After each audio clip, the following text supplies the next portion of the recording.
Bueno, pues buenos días y bienvenidos al seminario de hoy. Hoy tenemos el gusto de tener con nosotros a Juan José García Ripoll, que es del Instituto de Física Fundamental aquí al lado. Creo que es una buena oportunidad para todos para conocer las cosas que se hacen en los institutos cercanos, que no siempre es el caso, y te agradecemos mucho que estés aquí. Él es investigador científico en el Instituto de Física Fundamental y trabaja en el grupo de información cuántica y fundamentos de teoría cuántica. Es doctor en físicas por la Universidad Complutense del año 2001 y después de defender la tesis, estuvo en Innsbruck durante una temporada y después en el Max Planck de Quantum Optics por 5 años, ¿no? 5 años y algo. En el 2006 se incorporó a la Complutense como Ramón y Cajal y en el 2008 sacó la plaza de científico titular aquí en el CSIC, donde promocionó a investigador científico en el 2017. Su trabajo se centra en la investigación de tecnologías cuánticas desde aspectos más teóricos a otros más relacionados con el desarrollo y la modelización de dispositivos en computación cuántica. Tiene multitud de trabajos científicos, más de 6.000 citas, un índice H que lo he mirado hoy según la Web of Science de 39. Está también muy involucrado en labores de divulgación, que siempre es importante, transmitir la ciencia a la sociedad. Y bueno, pues lo dicho, te agradecemos mucho que estés hoy aquí y ya pues cuando quieras.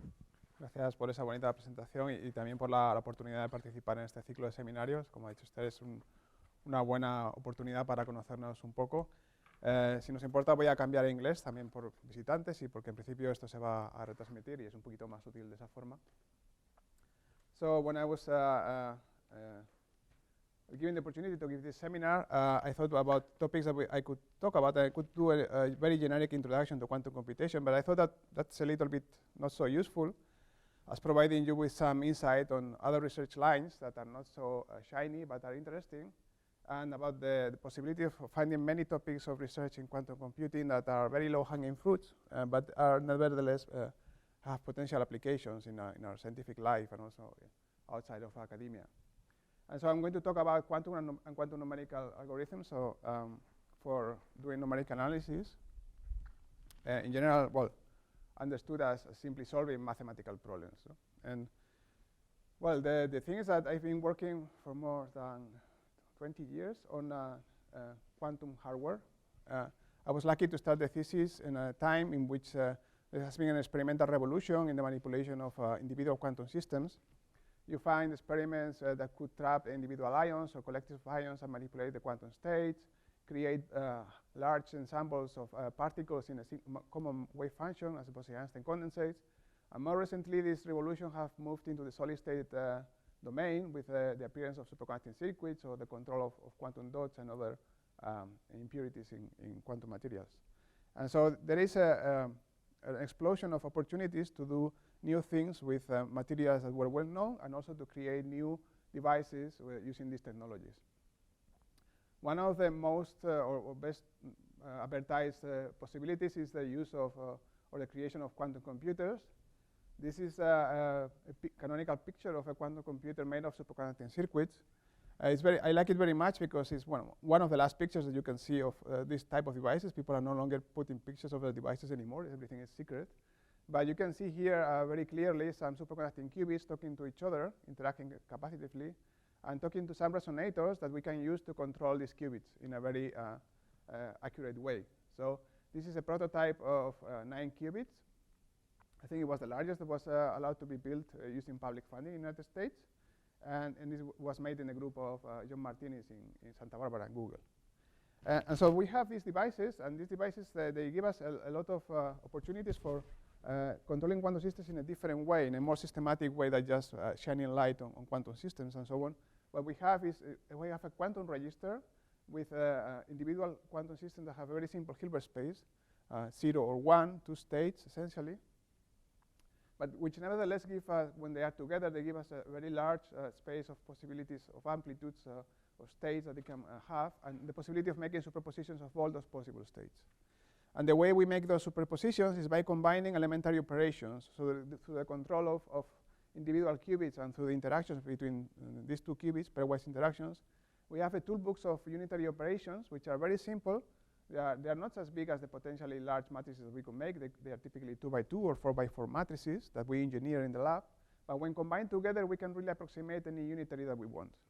So any transformation of a quantum system can be built in the lab by combination of elementary unitary operations. And then we have the possibility of making very sophisticated measurements and study expectation values of arbitrarily complex Hermitian operators.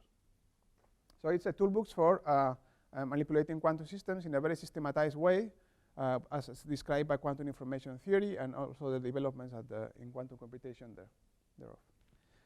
So this is very nice. So essentially, if you think about algorithms, they can be grouped in like 2 big families.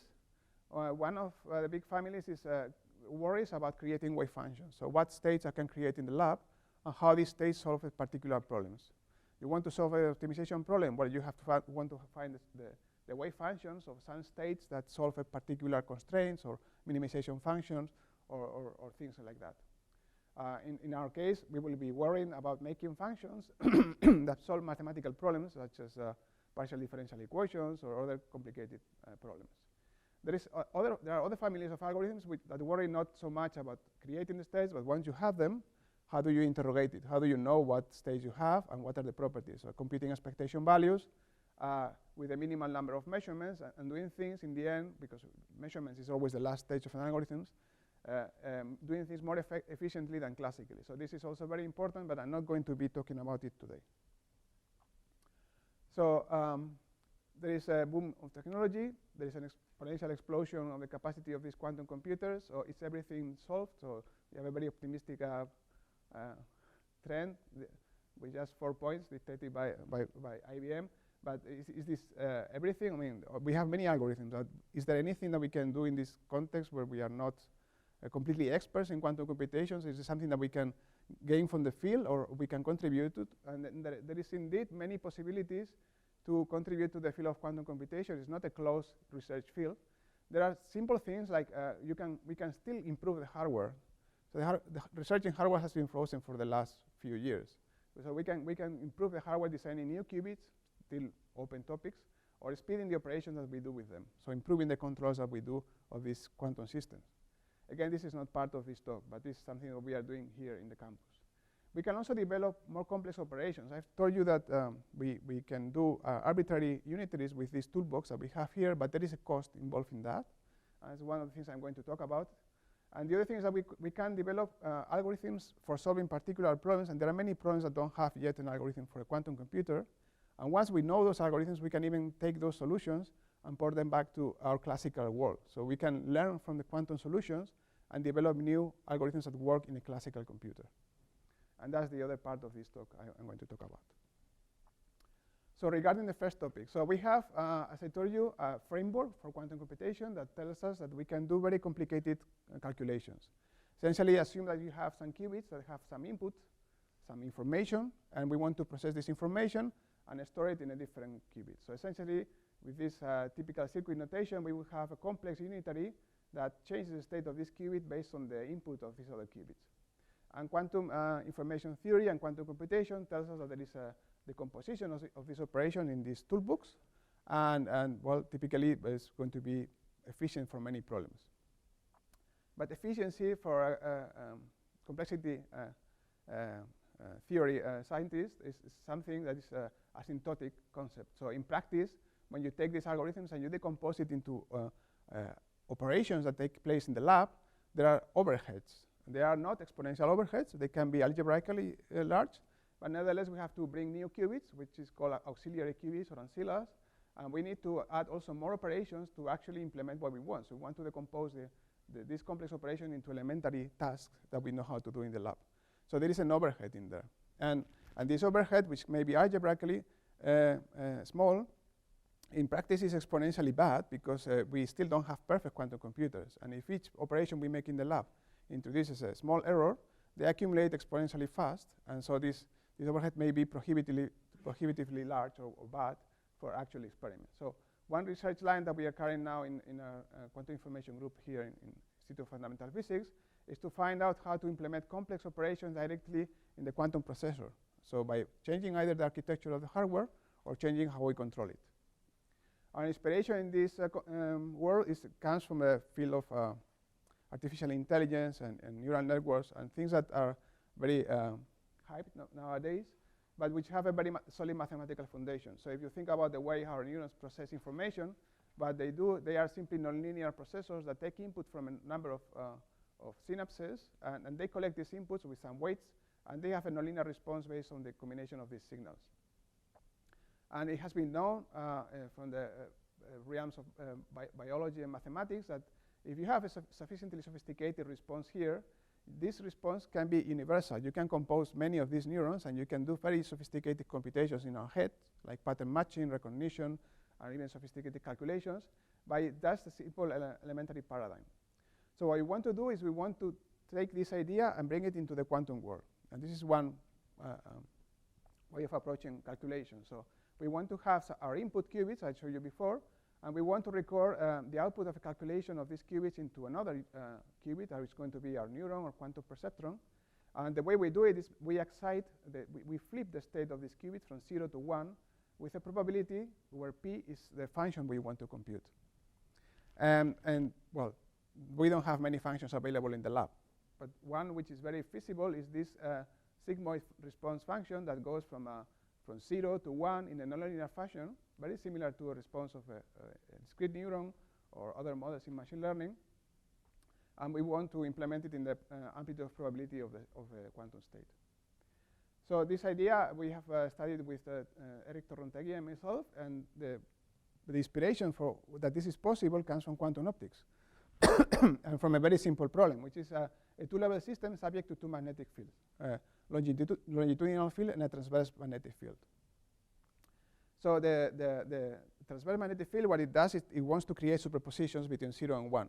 So this is the sigma S control that you have here, while the B set can favor the up or down states of a two-level system, the 0 or the 1. When you solve for the eigenstates of this 2 by 2 matrix, it's a spin as a function of B set for a fixed Bx, what you see is that the ground state has a probability of being in the up state, on the 1 state. There is a nonlinear function of this magnetic field, B set. So apologies, I think I'm getting a call, so my voice is fluctuating a little bit. And this nonlinear function has a sigmoid response nature that is very useful, but right now it's static. So how do I bring this into an actual computation? How do I make this a dynamical response from my system as a function of qubits? So not just a magnetic field, but qubits, the other inputs of my quantum computer. What we found is that this can be done using essentially Landau-Sinner's theory. What we can do is we can, if we can encode here the state of our qubits, and we can make this field initially very small, we can prepare very accurately the state of this transverse magnetic field, and then we can increase B set so that our system adiabatically converges to the nonlinear response that we want to have.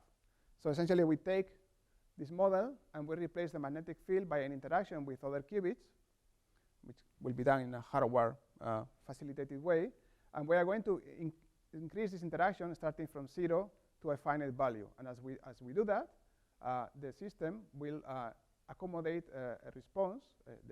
The output state is going to be exactly the response that we want to do, this sigmoid type signal that I showed you before. And this is a very robust and very powerful way of doing computations that it is not fitting into the hardware picture that I showed you before, but it can be done, for instance, with different physical systems such as trapped ions or machines like the D-Wave quantum optimizer, where you have qubits that have long-range interactions between each other. And so this is I'm going to skip how accurate it works. It's a scalable way of making computations in a quantum computer with unitary operations that are no longer just combinations of this simple 2-qubit or single qubit case I showed before. And it's universal. So if I have some input state and I have some intermediate neurons, I can subject these neurons and the output neuron to this process, and with this two-layer system, I can compute any function I want. So I just simply need to control how these neurons respond to the input and how this output neuron responds to the intermediate neurons by controlling the weights and the phases of our interactions. And the output of this computation, this output neuron, is going to implement any response function that you want. And the way of thinking about it qualitatively is very simple. Each of these neurons implements a kind of pixelized response. It's like one of step type function. And when you combine the output of many neurons, essentially what you're doing is you're approximating any function in a discrete way. And this is essentially, the way this works for the quantum system is essentially identical to the way it works right now in ordinary machine learning. If you look at how neural networks behave, essentially they are creating these response functions classically in the computer using ordinary hardware, and they're using the same type of nonlinear excitations I showed you before, concatenated one after another. If you have many layers of these neurons, you can have sophisticated machines that can recognize images and give a solution to different calculations, or they can play games, or they can do many sophisticated things.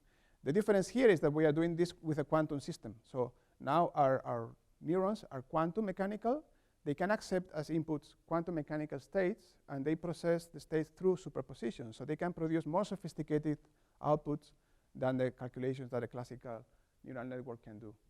Moreover, we are now investigating how this can be applied to other fields of quantum technologies. So what I show you is just a kind of artificial neuron that implements a nonlinear response based on some other inputs. Now, you can forget about quantum computation and bring this paradigm to the world of quantum sensing. I can, for instance, have a crystal where I have MB centers of impurities that can sense some external field. It can be an electric or a magnetic field. Now, these impurities, they will react to this field, activating themselves and creating a collective quantum state that is going to be carrying information about the source, about the field, about many things. Now, how can I extract information about those sensors? I could measure those sensors and try to do a classical post-processing, or I could simply take another of these impurities and make it interact with the others. So this process I mentioned before, and make the response of this final sensor a nonlinear function of the input of this system. So I can do a better sensor that does a quantum mechanical processing of the signal of an array of quantum sensors. And we are now working on how this works, and there are indications that essentially this is a different way of achieving this quantum standard limit and having very accurate quantum cameras using this very simple approach. But so what I've shown you so far is ways where a computation is essentially taking input from some bits in your quantum computer and moving information to some other qubits in your quantum computer. But that's a bit cumbersome if you want to solve very sophisticated problems. So I did my thesis in a different field. I come from the field of applied mathematics, working in linear optics and also quantum mechanics, Gaussian condensations. I've been working for a long time in solving partial differential equations. And now if you tell me, can a quantum computer solve these problems? Well, it's an open problem still. So how to do sophisticated calculations that is just not a function applied to some input, but really solve an equation is still an open task. If you look at how these equations are solved classically, we have a lot of methods, and they are very accurate, and they can solve many different versions of the same problem. You have finite differences. You have spectral methods where you expand your solution in a basis and rewrite your differential equation as an algebraic problem. You can use neural networks as variational answers for the problems and trying to optimize the network so that it solves some partial differential equations. Or you can use finite element methods as people are using in engineering and many fields. In the quantum computation world, this seems very like a natural approach to work with spectral methods, finite differences, because they give rise to algebraic equations, and they somehow seem to connect to our view of nature as equations with operators and so on. Nevertheless, right now quantum computation is not focused on this type of problems. If you look at what people are doing, they're mostly focused on optimization of discrete problems, like logistics, or in the case of quantum chemistry, they bring a very complicated problem into a discrete nature, and they simply want to find out the locations of electrons in different orbitals. So there is still the need to find new algorithms. Fortunately, there is an open path for this, and it was discovered very early on, and it's now catching up in a different field. For instance, it's motivated by the development of algorithms to simulate finance products. Finance systems, they are stochastic. They are described by probability distributions, which themselves follow some differential equations, stochastic or differential equations, depending on how you want to formulate it. Essentially, what people are doing, they are going to take a probability distribution describing a number of assets. It's a very complicated function, P of S. And they're going to encode it in a quantum register. And now people are worrying mostly about extracting information about this probability distribution. But the process of constructing the function itself, knowing what P is itself interesting. So there were very early works connecting quantum computers to the representation of functions. One of them is by Gruber and Rudolph. They said, okay, we have a quantum register, which is simply an integer representation in a quantum computer with bits. How can I store a function in it? And a very natural way to do it is to take the function you want to encode and encode it as a probability distribution in the quantum register. So you have a function P of x. You can encode it as the amplitude P of x. But what is x? X would be a continuous coordinate. Now we have to discretize it because our quantum computer is discrete. So what we do is we do a uniform discretization of an interval where our function is defined. And each position is labeled by a different integer, which is encoded as bits of our quantum register. So it's a very natural representation. And what the computer is doing is it's encoding position of a fake quantum particle using the bits of the quantum computer, and the probability is just a representation amplitude of probability in the quantum computer. What we have been wondering now is how efficient this construct is. So the recipe for building this function is inductive. Essentially, it tells you if you have an approximation of this function using 2 qubits or n qubits, I can tell you how to build an approximation of this function using n plus 1 qubits. The way it's done is that we started with a discretization. For instance, if I have 2 qubits, I have a discretization with 4 points. And I have distributed my probability into bars according to each interval, which is covered by this discretization. Now, if I want to add one more bit of information, I'm going to refine this representation, making it thinner. So I'm going to have a more detailed shape of my function, better approximation, where each bar splits into 2 intervals that are related and are separated by the new bit I have introduced. So I'm simply distributing probability into 2 states labeled by this bit. And what people have shown is that this is a unitary representation because it conserves one quantity, which is the probability. So there is a unitary transformation with angles that tell you how to divide this and go to finer and finer discretizations of the function. But the problem is that when you look at the angles that all these bars require, they are all different in principle, and the complete unitary to refine this representation can be arbitrarily complicated. So there exists a way of building these functions in a quantum computer, but it's potentially very difficult. So if it's very difficult, then when you go to the algorithms where people are using these representations, for instance, when people are using finance, they want to take these probability distributions, they want to extract expectation values, they're in the end combining these approximations with Fourier transforms and phase estimation and other algorithms. So the complexity can grow exponentially, and it can be really unfeasible to use those representations in actual applications. So understanding how functions are represented in a quantum computer is an interesting problem. And we need to understand it better. So how do I characterize what these unitaries are, or whether they are constructible at all? I'm going to become a little bit technical here. So the way we analyze quantum states, one of the many ways we have it, is to do a study of entanglement, to study correlations. So if you have a quantum state in a quantum computer involving 8 bits, for instance, I can analyze how the first 4 bits are correlated to the other 4 bits. The more correlations there are, the more complicated it's going to be to create this function in a quantum computer. And what we do is we simply split the wave function in a complete basis of states of one half and the other half. And we have some weights here, which are the Schmidt numbers, which are decay. They start very large and they become smaller and smaller. And when we have many numbers, that tells us that there's a very complex wave function, and it's very few numbers that tells us it's a very simple wave function. And the distribution of this number is measured by the von Neumann entropy. It's simply this sum of logarithms of numbers. So the entanglement essentially is a way of understanding how complicated, how correlated the wave function that I can create in the lab is. So what we did in the last year is to study how the functions we want to represent in a quantum computer involve more or less entanglement.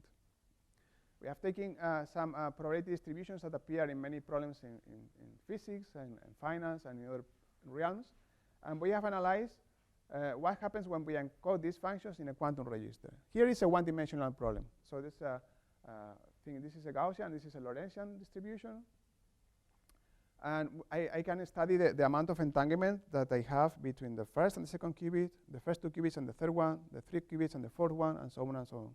So every new qubit I add requires a little bit of entanglement. And what we see is that the amount of entanglement I need to make the approximation more and more refined decays exponentially with the number of qubits I have already in my quantum register. So if I go from 6 to 8 qubits, I have a very little amount of entanglement to add to the quantum register. So that means that almost all the complexity in describing these functions or constructing them in the quantum computer happens at the long scales, at the large shapes of our functions. And only when we want to refine it, we need to add a little bit more of complexity along the way. But it's not too large. So this seems it's physically doable, and I will try to argue later that indeed it is. The nice thing is there is intuition for why this happens. So I told you before that when I add one more qubit, I split the probability into two. But if you think about the way I do it, is I'm dividing intervals into half intervals. And essentially, the probabilities of these new intervals, they appear in a way that is very approximately an interpolation of the previous probabilities. And that approximation is all the better when I have already a fine grain of discretization. So adding more bits to a discretization that is already fine doesn't require a lot of information. It's like a nearest neighbor problem. So simply a bit, the new bit, has to learn information about the previous bits in a near neighbors interaction. So that's the reason why we have this small amount of entanglement. But this is in 1D. So what happens in more dimensions? What happens if I want to represent probabilities that are skewed, distorted, and so on? I can still use these tools. I can still discretize the higher dimensional spaces. But now I have an uncertainty of how I order the bits. I have two integers labeling the two coordinates. And I have many bits that I can arrange in my quantum computer in different ways.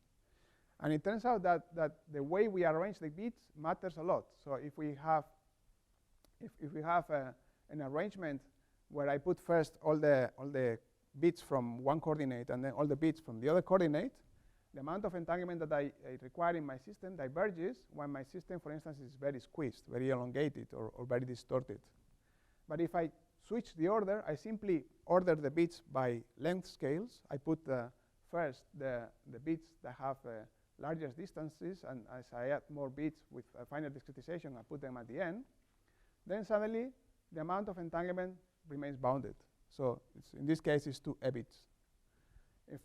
In the previous problem, in 1 dimension, it was 1 bit of entanglement. In 2 dimensions, it's now 2 bits. And this is true even if I have very distorted wave functions. The way we understand it is that simply when I have a lot of entanglement, what happens is that in the representation where I order the bits by coordinate, I have first all the bits one coordinate and then the bits from the other coordinate. The first bit, the first length scale of this one, is very much correlated with this length scale. But it has to go all through the other bits to carry that information to the other bit. If I put bits close together, if I order the bits of my discretization by lengths, that correlation happens as a nearest neighbor process, and it remains bounded, essentially.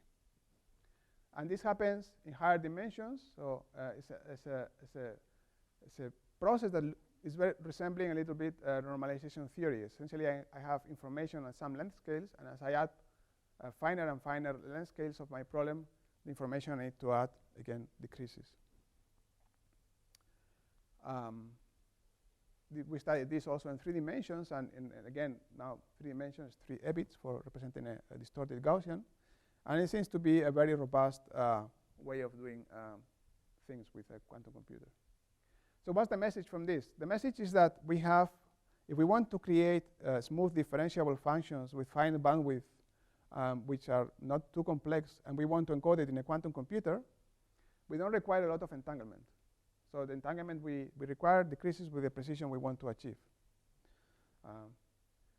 Now, this is a very powerful message, because it means if you are lucky and the functions you want to represent have like 1, 2, or 3 bits of entanglement, you don't even need to use a quantum computer. Those wave functions, they have a very efficient representation in a classical computer using something that is called tensor network theory. Essentially, you take a very complicated function that has an exponential number of states, and you decompose it as a composition of tensors, where the tensors have 3 legs, and the size of these legs are related to the amount of entanglement that you have in the process.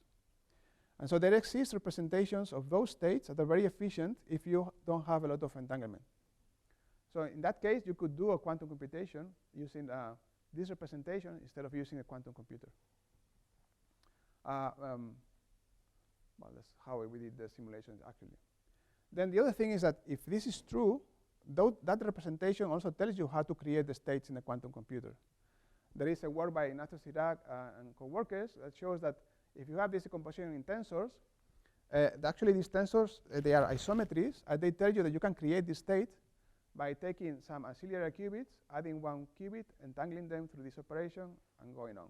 Every time you add 1 more qubit, you add another isometry, and so on and so forth. So in a way that we are no longer have an uncertainty of how to create these states. We have a recipe of how to create them in the lab from this decomposition in tensors. So this very simple study opens us the possibility to do what we call quantum numerical analysis, which is solve mathematical problems, sophisticated mathematical problems, in a quantum computer using quantum operations. Or more precisely, if your problem is simple, you can do the quantum algorithms in a tensor network representation with the similar algorithms as you would do in a quantum computer. So it's up to you which one to use, and up to the problem that you have. But essentially, we have, as I told you before, we have an approach of representing functions with quantum registers. We have algorithms to manipulate those functions, and we have learned that those algorithms can sometimes be done in a quantum computer or sometimes in a classical computer. So in the last few minutes of this talk, I want to illustrate a little bit what algorithms are amenable to these paradigms. What I show you here about solving mathematical problems in a quantum computer is not new. There are people who have been doing this in the past decade. There are papers that aim to solve equations like the Poisson equation in a quantum computer. The way this is done typically is through something that's called phase estimation, and also the inversion of a matrices, HHL algorithm, either in discrete regular lattices or also in the context of finite elements. This is a complicated approach because you have to build very big matrices and you have to encode it in the quantum computer, and then you still have to do algorithms that are involve a lot of operations, in particular for the inversion, that require a fault-tolerant quantum computer to be accurate enough. So what we have been doing is we want to look for alternatives that work in this quantum computer and also in this tensor network approach. And we have found that there are several problems that are amenable to this manipulation. Well, I showed you before that there are the expectation value, the search for expectation value is very well understood. I'm not going to discuss that. We know that states can be constructed because there is little entanglement. We have prescriptions to do it either in tensor network approximations or in the quantum computer. So there are ways to construct those states in the quantum computer. But we also have algorithms for doing Fourier transform, interpolation, and solving partial differential equations in this scenario. If you want more details, I put out last year a paper in the archive that describes this in more detail. So I'm going to give you a sketch of how this works. So for instance, we can start with Fourier analysis. So you take a function, and you want to do the Fourier transform. If you do the FFT of this function, where you have discretized the space and you have assigned integers to each position, and you do the discrete Fourier transform, you get something in MATLAB that looks like this. So it's a Fourier transform of the Gaussian. It's a very concentrated Gaussian in frequency space. Now, essentially, you have these discrete sums that are implemented very efficiently in the classical computer, but they have a cost that is linear with the size of the vector. So if you have a problem with, I don't know, 1,000 points, it's going to cost you at least of the order of 1,000 operations to do the discrete Fourier transform. We know that if you have built this function in a quantum computer, we can make a Fourier transform of this function in the same quantum computer. This algorithm is known as the discrete, the quantum Fourier transform. And it's a very simple recipe. It's the one that underlies the algorithms of factoring. And it's composed of local operations and interactions between pairs of qubits, rotations, conditional rotations between pairs of qubits. Now, the size of this transformation is very small. It's algebraic in the number of bits. So that means that it's exponentially faster than the discrete Fourier transform that we can do in a classical computer. Moreover, when we apply this quantum Fourier transform for the type of wave functions I showed you before, we found that the amount of entanglement doesn't increase.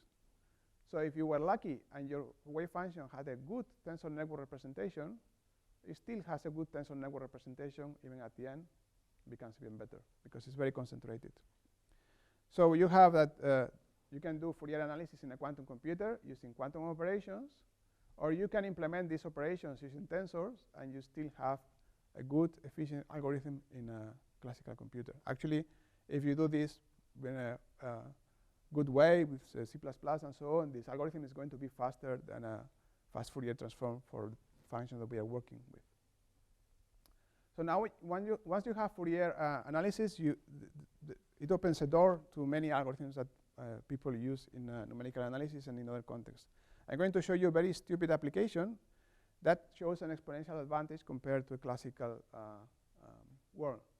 You know, Nike's Shannon theorem tells you that if you have a function, you can sample it with a number of points that depends on the bandwidth of that function.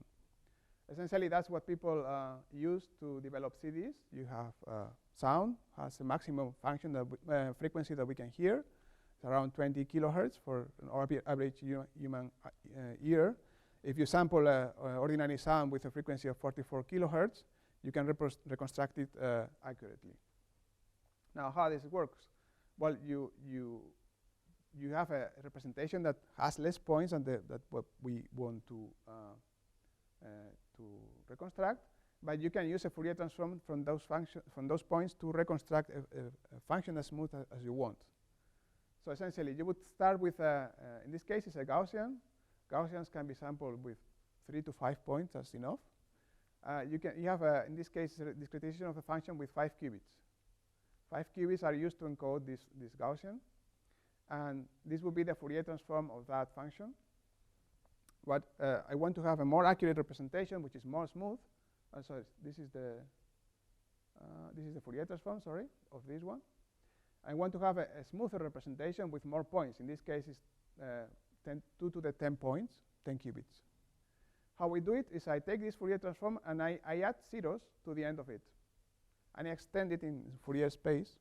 And to extend it in Fourier space simply means adding qubits that have no information. I add zeros to the Fourier transform of my original function. And I undo the Fourier transform. And what I get is something like this. Now, if you look at this procedure, I started with sampling with 5 qubits, well, 2 to the 5 points, and go to 2 to the 10 points through 2 Fourier transforms, direct and inverse, and adding some qubits. The cost of this is algebraic in the number of qubits we have.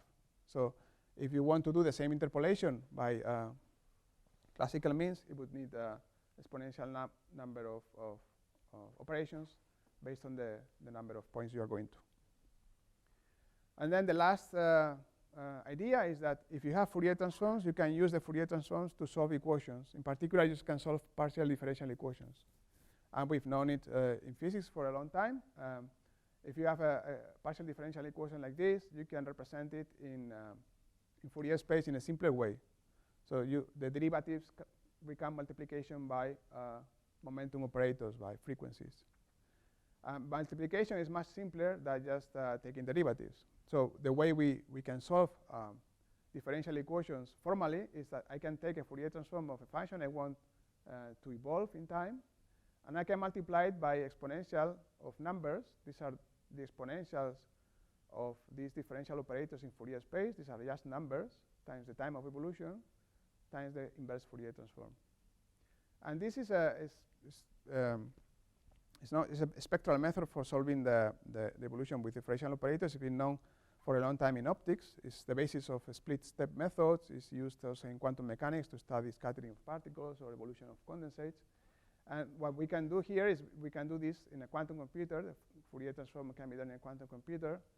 If your differential operator is up to second order, this exponential can also be done efficiently in a quantum computer with algebraic resources. And the inverse Fourier transform can also be done. And if you don't want to do it in a quantum computer and your function is smooth and bandwidth limited, you can do also this with a tensor network representation of your quantum state. So that would be the way we have obtained this solution of the Fokker-Planck equation in particular.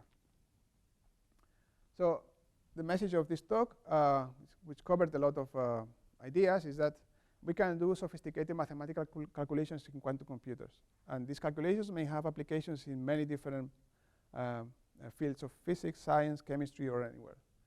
Now, there is a lot of room for understanding how these calculations can be done efficiently in a quantum computer. But there is the hope that many of those problems, they have efficient representations in those computers.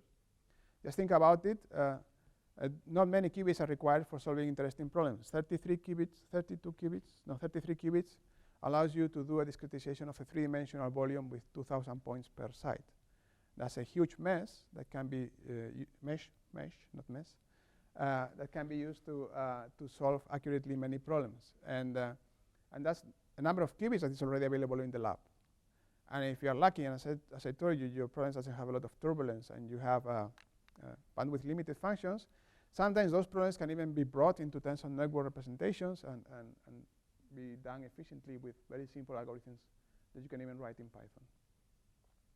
I left out many methods based on finite differences, nonlinear Schrödinger equations, and applications, and those are described in the manuscript I mentioned before. And I would like to close a little bit with some advertising. So I'm the coordinator of the Quantum Technologies platform of the SIG. It's an effort that the SIG has done in the last years to bring together a community of researchers interested in quantum technologies. Includes quantum computing, but also quantum sensing, quantum communication, and other quantum devices. And well, the community is very broad, but it's always welcoming new people interested in collaborating and looking for new applications in different areas of science. As you see, it's a very broad spectrum. And well, I want to thank our group in Institute of Fundamental Physics. We are the QINFO group, Quantum Information and Foundations group. It's been a long journey since Juan León founded it in 2005. And now we have a very big team of young researchers, and it's probably incomplete transparency. So you're welcome also to interact with all the people in our group. Thank you.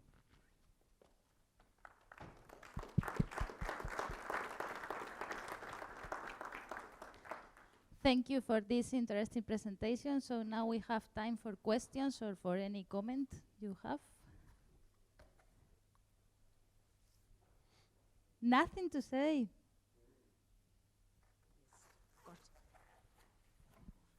When you say that you have a more efficient algorithm than FFT, what do you mean? Is the number of operations you need to do the Fourier transform? Yes. Is smaller because you are working with tensors. Yeah, but it's smaller in the FTT goes with which power, and yours? It goes with the size of the vector. It's linear with the size of the vector. And yours? It's logarithmic. Yes.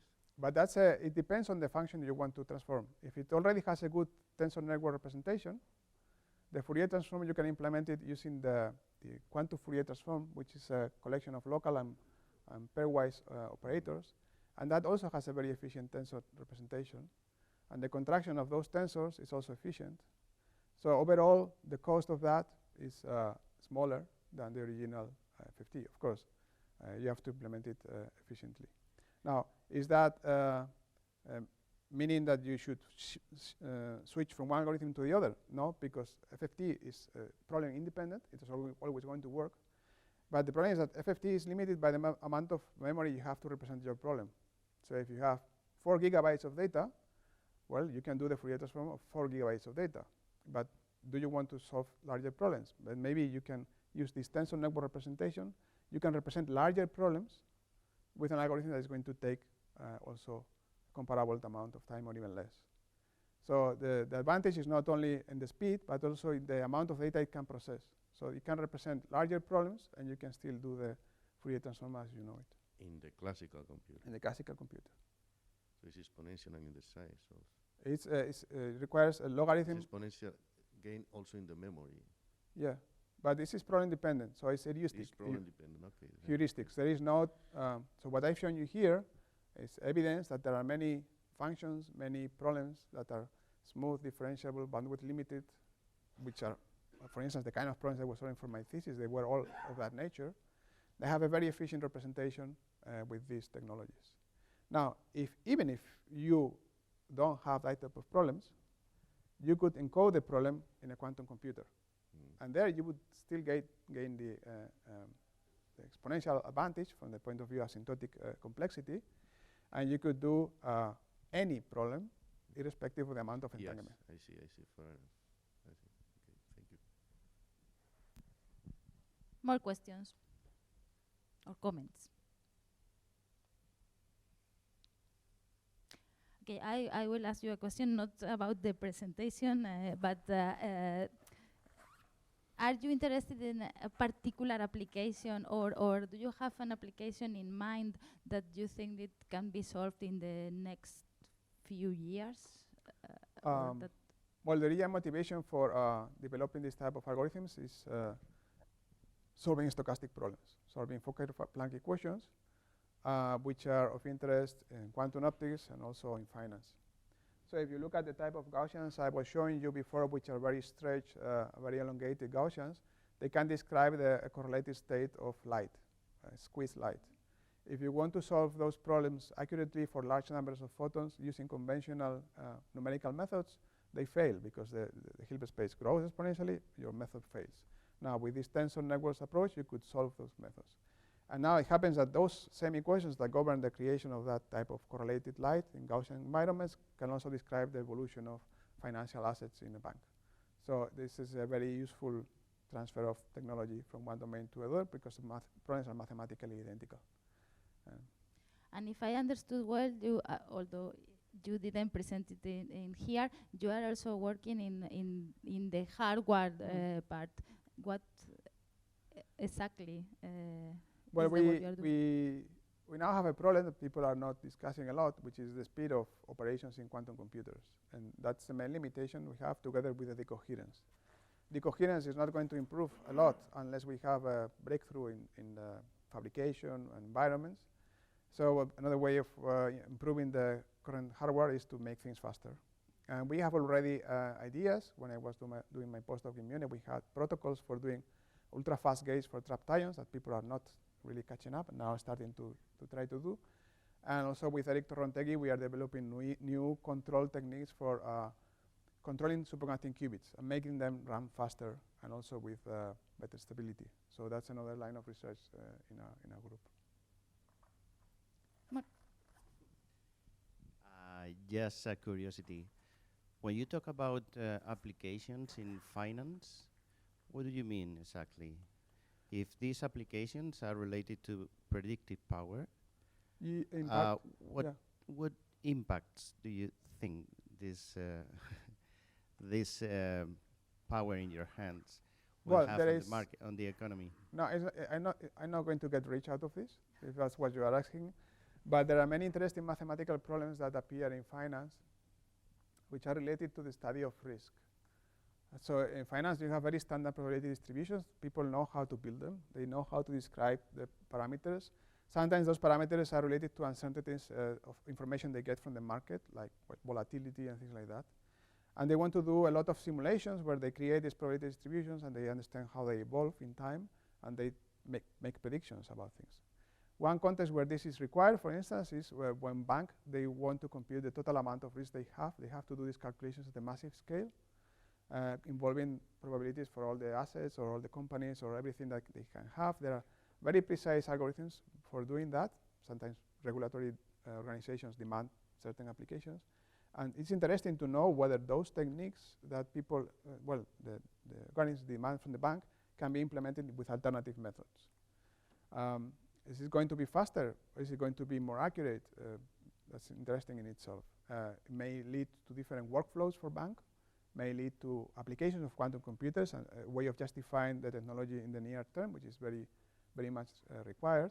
But it also may lead to developments in the classical domain of algorithms for describing those problems. So there's a little bit of everything.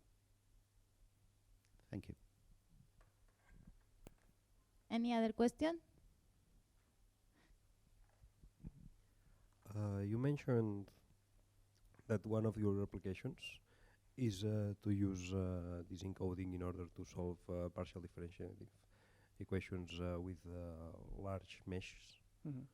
And one application that comes to my mind that consumes huge amounts of computational power is meteorological models. What? Meteorological models. Oh, yeah, okay. Have you considered? Well, I don't know the equations. Okay. They're probably highly nonlinear. So we still, They are yeah, I don't know. they are chaotic. So In principle, we can do nonlinear equations with these techniques. You have to double the register to have 2 copies of a function. But we haven't worked much on that. The type of equations we have been studying is Fokker-Planck's and Schrödinger equations, which have applications in these places, optics and over here. But yeah, it's interesting. Yeah, maybe. But also, for instance, there are much simpler problems probably in the domain of seismology, where you can model propagation of sound waves in materials, or yeah, material science in general. That would be another domain.